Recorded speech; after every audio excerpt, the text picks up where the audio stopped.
of grace, where things would change, and maybe they take up the cross high again. The valley of grace was never the same after he had died.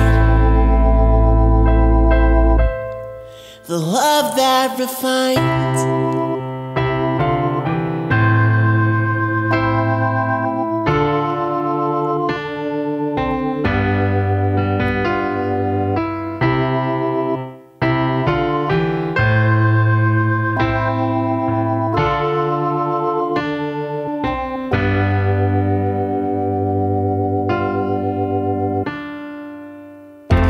There's no sense in trying to do it on my own.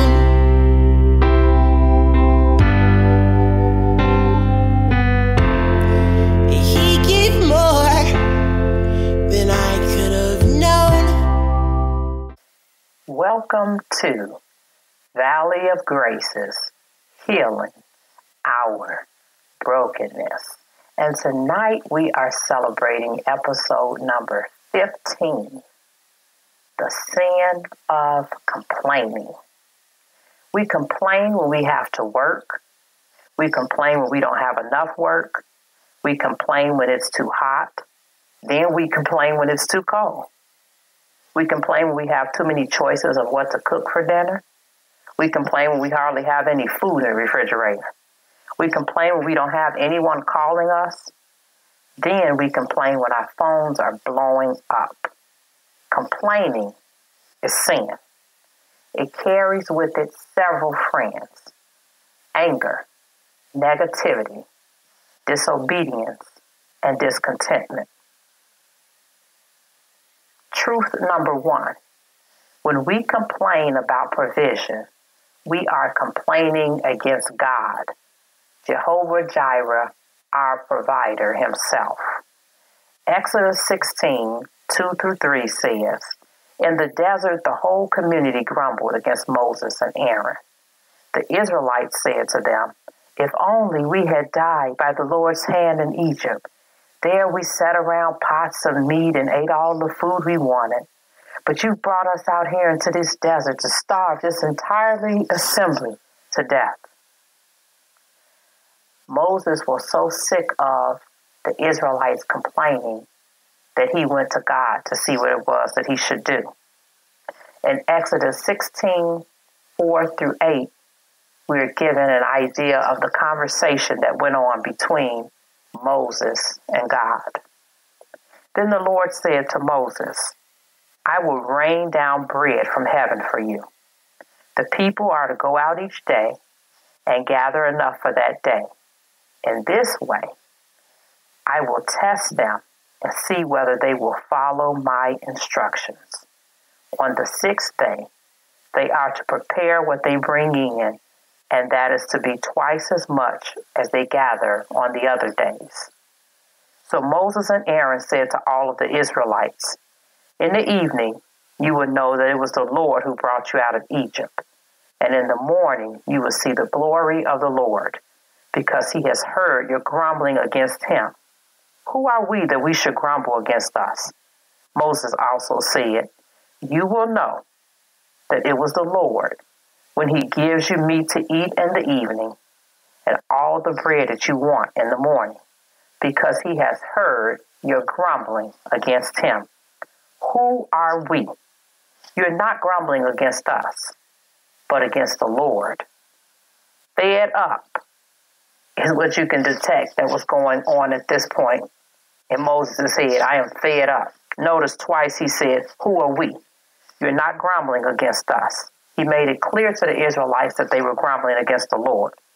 And this is what gives us a clue into how bad the murmuring and complaining had gotten, and how sick and tired of it that Moses was. Moses had some leaders to come to him about what the people were doing was the next thing that happened. They were up in the complaining spirit themselves, that they missed out on the fact that what the people were doing was actually the right thing that God had told them to do. And that leads us to truth number 2. Complaining causes us to miss out on the things that are being done right. In Exodus 16:21-23, it reads, "Each morning, everyone gathered as much as they needed, and when the sun grew hot, it melted away. On the 6th day, they gathered twice as much, 2 omers for each person. And the leaders of the community came and reported this to Moses. He said to them, 'This is what the Lord commanded. Tomorrow is to be a day of Sabbath rest, a holy Sabbath to the Lord. So bake what you want to bake and boil what you want to boil. Save whatever is left and keep it until morning.'" Satan got a foothold of me in the area of complaining. It had gotten to the point where I was doing a majority of the household chores.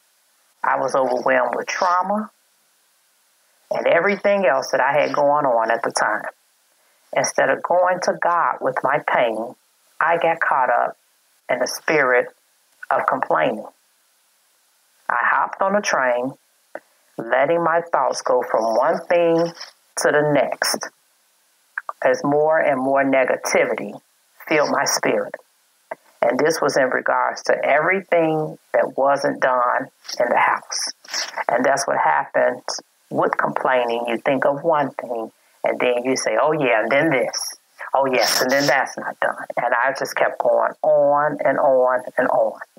Anger was spewing out. I got to the point where I couldn't even stand myself. My therapist mentioned to me to start reframing the situation so that I could move forward. She reminded me that we put in so many different things, however, they may not show up until later on in adulthood. And between this information she gave me about reframing and God dealing with me in my small group Bible study on pouring in new wine, and it was a lesson specifically directed towards moms, I finally got a handle on things. Satan had got me so caught up that, like those leaders running to Moses, I had missed out on all of the things that they were doing right. When we ride the enemy's train, it's a lose-lose situation.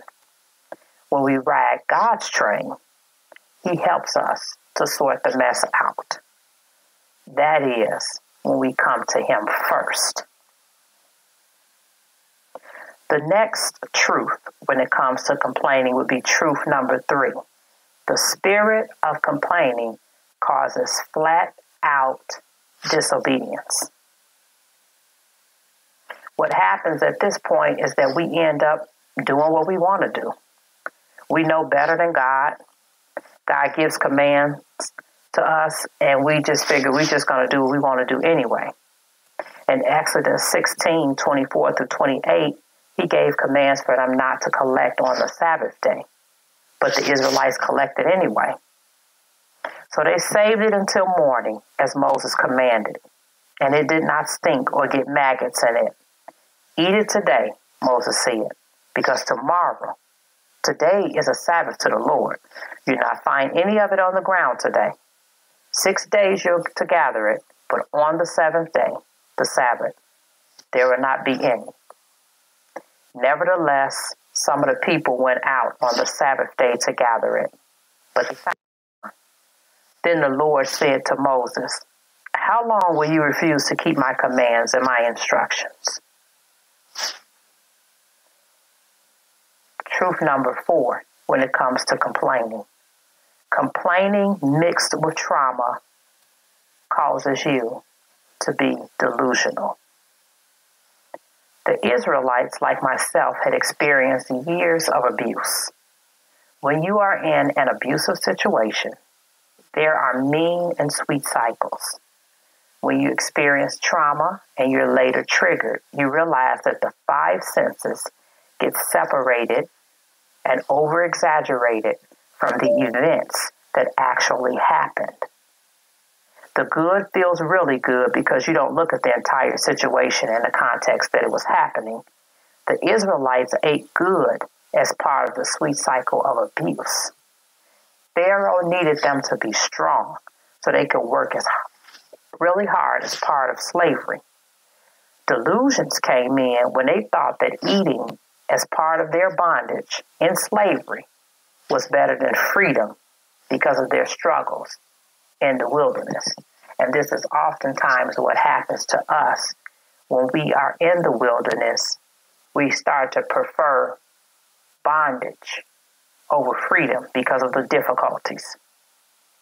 In Numbers 11, 1 through 11, it says, "Now the people complained about their hardships in the hearing of the Lord.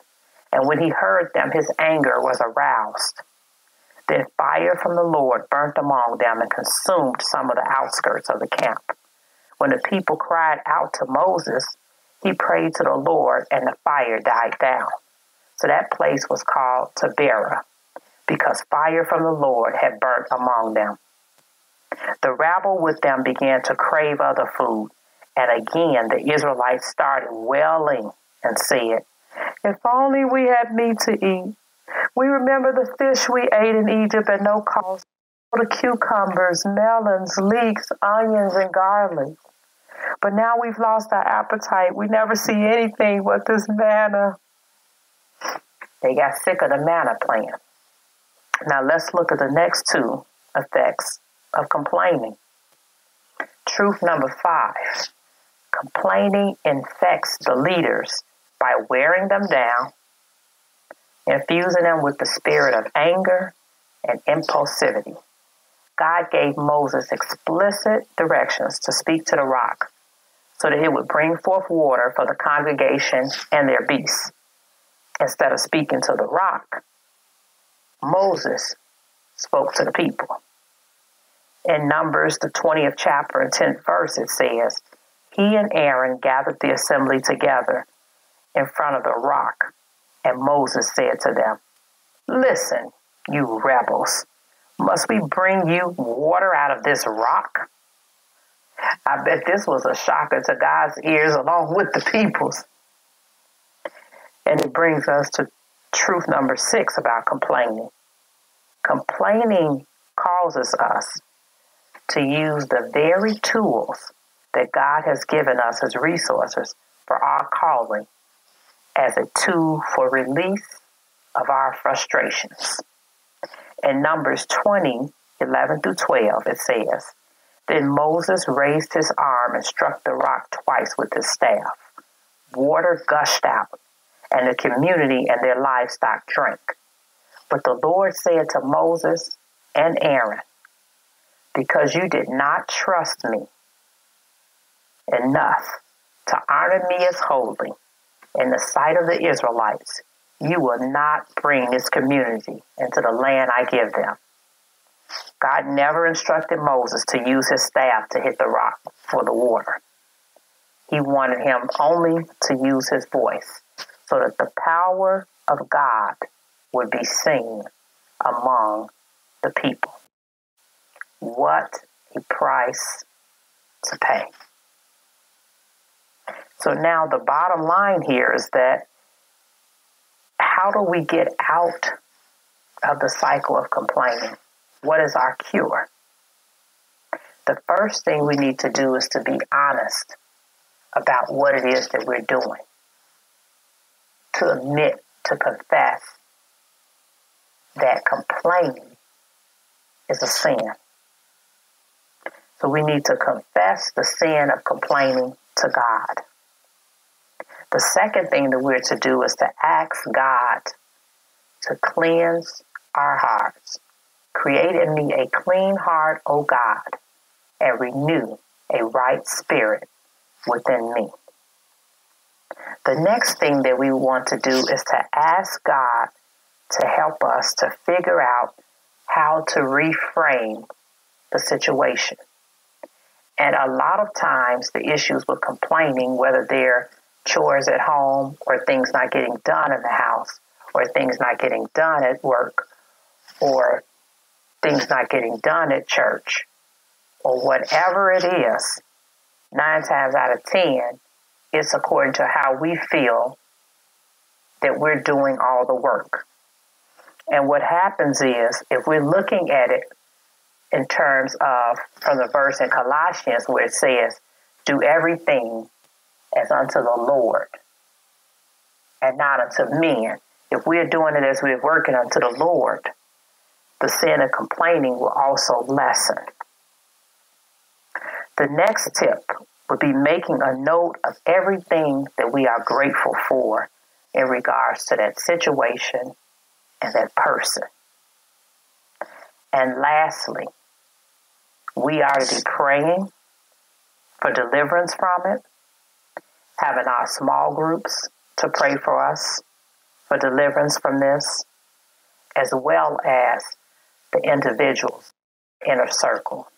I hope that you've been blessed with something from tonight's episode, and I pray that you have a blessed rest of your week. Good night.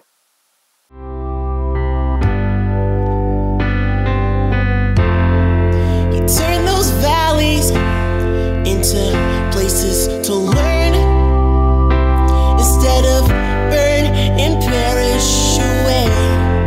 And nights never so cold without His grace. How could I say that I've seen the world from His great love? How could I know what He could love? How would I have seen what He had in store for me if I didn't give up and let Him be my valley of grace, where things would change and maybe they'd take up the cross high again? The valley of grace never was the same after He had died. The love that refines